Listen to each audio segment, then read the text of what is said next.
नमस्कार दोस्तों, महादेव की कृपा सदा आप पर बना रहे। एस्ट्रोलॉजी या केमिस्ट्री आपके तकदीर बदलने के लिए नहीं है।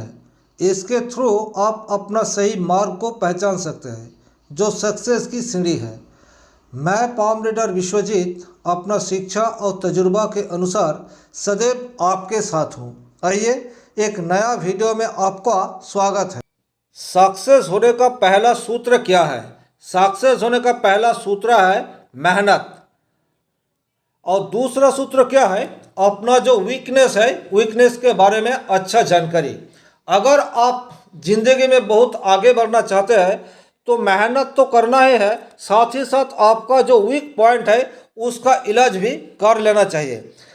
आज इस वीडियो में चर्चा करेंगे ऐसा कोई नेगेटिव सिंबल इस हाथ में बन रहा है या नेगेटिव जोग इस हथेली में बन रहा है, जिसके चलते इसके हथेली में बहुत जो शुभ साइन भी है वो उस तरीके से इसको नहीं परिणाम दे रहा है।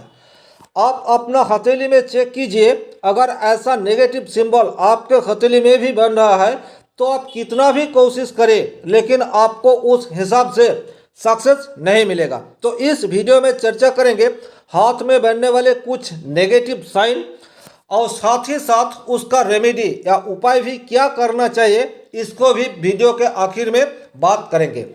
तो सबसे पहले इस हथेली में जो एक नेगेटिव जोक बन रहा है उस नेगेटिव जोक को बहुत बारीकी से आप देख लीजिए। ये नेगेटिव जोक जो इस हथेली में है वो है ग्रहण दोष। और एस्ट्रोलॉजी में ग्रहण दोष को बहुत ही नेगेटिव या जिंदगी में परेशानी देने वाला जोक कहा गया है। ये जोक बनता कैसे है? ये जोक बनता है राहु और रवि के परिस्थिति के अनुसार। आप अगर अपना कुंडली में देखेंगे राहु और रवि दोनों एक ही राशि में है या एक दूसरे के समसप्तम में है तो ये जोक बनता है। लेकिन आप अपने हथेली में भी इस जोक को बहुत आसानी से पहचान सकते हैं, क्योंकि इस हथेली में ये ग्रहण दोष प्रोमिनेंट रूप से दिखाई दे रहा है। अब ये दोष कैसे बनता है देख लीजिए। इस जगह को आप सन का माउंट कहते हैं या रवि का क्षेत्र, रवि का पर्वत। और रवि का पर्वत में देखिए इस हथेली में इस तरह से एक को सन लाइन आपको दिखाई दे रहा है। हालांकि ये सन लाइन बहुत प्रोमिनेंट नहीं है, ये सन लाइन बहुत वीक है। आप देखकर ही इसको पता कर सकते हैं। तो अगर आपके हथेली में जो दूसरी लकीरें हैं, यानी आपका जो लाइफ लाइन हो गया, हेड लाइन हो गया, हार्ट लाइन हो गया, फेट लाइन हो गया, इस हिसाब से आपका जो सन लाइन है ये बहुत कमजोर है। इसका मतलब आपका सन वीक है। अब ये ग्रहण दोष कैसे लगा देते हैं इसको पहले समझने की कोशिश करते हैं। देखिए, ये हो गया सन की लाइन जो बहुत ही वीक है। और आप अगर बहुत बारीकी से देखेंगे तो इस जगह से ये जो लकीर जा रहे हैं, ये लकीर जाके सीधी आपका सन लाइन को टच कर रहे हैं। और ये लकीर कहाँ से जा रही है? ये लकीर जा रहे हैं राहु की क्षेत्र से। तो इस हथेली में परिष्कार रूप से समझ में आ रहा है कि राहु और सन एक ही राशि में है या फिर एक दूसरे को देख रहा है। ऐसा परिस्थिति अगर बनेगा तो ग्रहण दोष हो जाएगा। फिर एक बार आप इस साइन को देख लीजिए। इस जगह को अगर आप बारीकी से देखेंगे तो आपको समझ में आ जाएगा। राहु की क्षेत्र से कोई लकीर जाके अगर आपकी सन की लाइन को टच कर रही या फिर उसको भेदती हुई निकल जाए तो ग्रहण दोष बन गया। अब ये ग्रहण दोष का इफेक्ट क्या है? देखिए, इसका इफेक्ट है आप बहुत काबिल हो सकते हैं, लेकिन काबिलियत के अनुसार आप जो भी क्षेत्र में है उस क्षेत्र में आगे नहीं बढ़ पा रहा है। आपके पास बहुत सारा डिग्री है, आप कोशिश कर रहे हैं किसी जॉब के लिए, चाहे वो प्राइवेट सेक्टर में हो या फिर सरकारी क्षेत्र में हो, लेकिन आपको जॉब नहीं लग रहा है। या फिर आप फिलहाल किसी जॉब में है लेकिन आपका जो जॉब, जिस तरह का जॉब आपको मिलना चाहिए उस हिसाब से नहीं मिल रहा है। दूसरा रीज़न क्या होता है? आप फिलहाल जितना इनकम कर रहे हैं उस इनकम करने से बहुत ज़्यादा इनकम करने की काबिलियत आपके पास है। मतलब क्या है? आपका जो टैलेंट है उस टैलेंट को आप पूरी तरह से नहीं बिखर पाएंगे और आपका इनकम उस हिसाब से नहीं होगा। ये हो गया पहला रीज़न। दूसरा रीज़न क्या है, आप किसी भी तरह से अपने ज़िंदगी में परेशानियां देखने को मिलेंगे, क्योंकि राहु ज़िंदगी में असंतुष्ट पैदा करते हैं।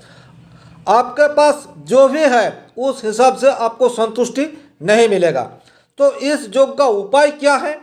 अगर आपके हथेली में ग्रहण दोष है तो आप अपने स्थान को मजबूत करने की कोशिश कर सकते हैं। इसके लिए पिता का बात आपको मानना पड़ेगा। सूर्य देव को हर रोज प्रणाम करना चाहिए।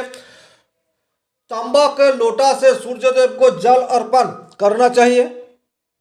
और रविवार के दिन अगर हो सके तो आप निरामिष आहार भी कर सकते हैं। ऐसा अगर आप करेंगे तो सान की स्थिति मजबूत होगा, और सान की स्थिति जैसा जैसा मजबूत होता जाएगा, आपका राहु का जो लकीर जा रहे हैं इसका नेगेटिव असर कम पड़ेगा।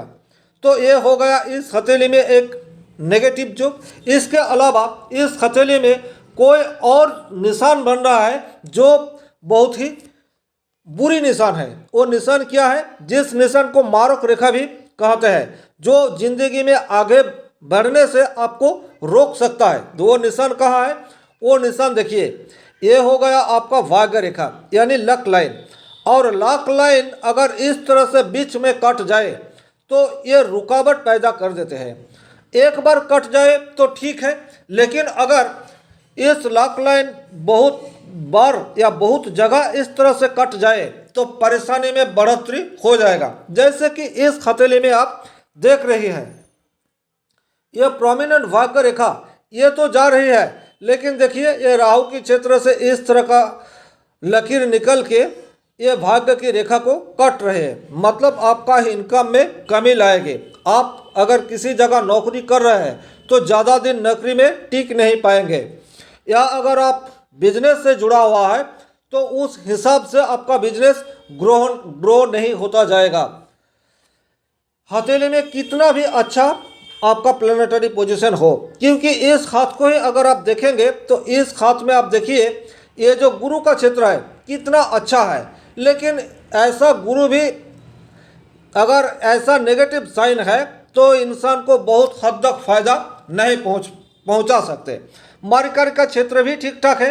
मरकरी का क्षेत्र में इस तरह का लकीरें हैं जो बिजनेस में तरक्की देता है, लेकिन साथ ही साथ क्या है, हथेली में ये दो नेगेटिव साइन भी बन रहा है। एक हो गया आपका ग्रहण दोष और दूसरा हो गया आपका ये दारिद्र्य योग या दारिद्र्य दोष भी इसको कहलाते हैं। अगर आपके हथेली में इस तरह का कोई नेगेटिव योग बन रहा है तो आप इसका आसानी से इलाज कर सकता है, उपाय कर सकते हैं। जैसे ग्रहण दोष के उपाय के लिए अपना जो सन है उसको मजबूत बनाइए, और अगर आपकी भाग्य की रेखा को इस तरह से राहु की रेखा कट जाए तब आप लक्ष्मी देवी को प्रसन्न करने की कोशिश कर सकते हैं। अपना जो भेनास है भेनास को अच्छा कर सकते हैं, या फिर सैटर्न है सैटर्न को अच्छा कर सकते हैं, क्योंकि आपका जो परिश्रम है परिश्रम का जो रिजल्ट है वो आपका सैटर्न देता है।